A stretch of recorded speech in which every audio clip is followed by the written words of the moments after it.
bây giờ ốc mong chẳng leng bu như tung nhi tay căn hằng nèo vắng yang bay nô tôi sao mây yong ya bồi tôi lan tư mong ya pha ha bu nít nô hồi in sa tư ya ta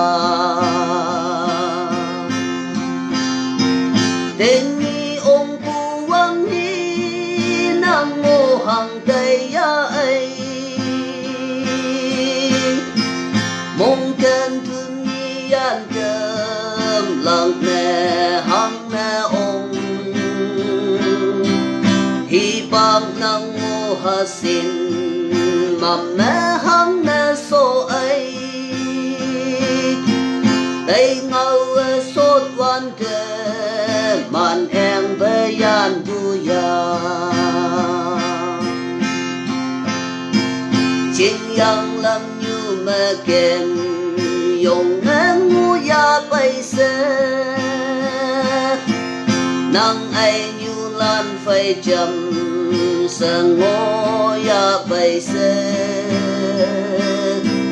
chữ tay tu lôi yầm mày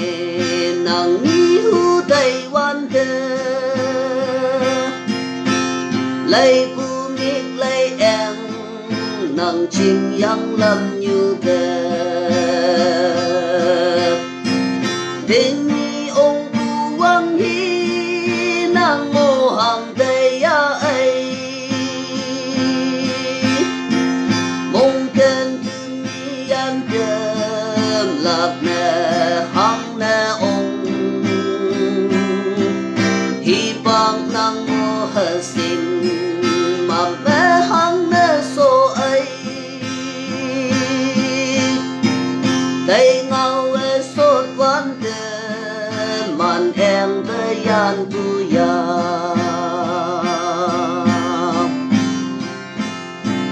chẳng sẽ ngô cu ở xin như xin panu manu lâu chàng ta y cây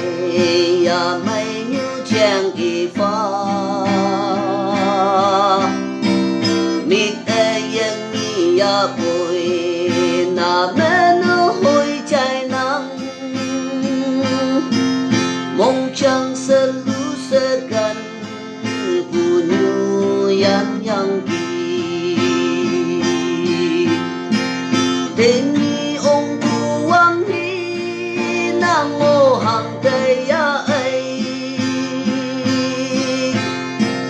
mong cần thương ni an tâm lặng nè hằng nè ông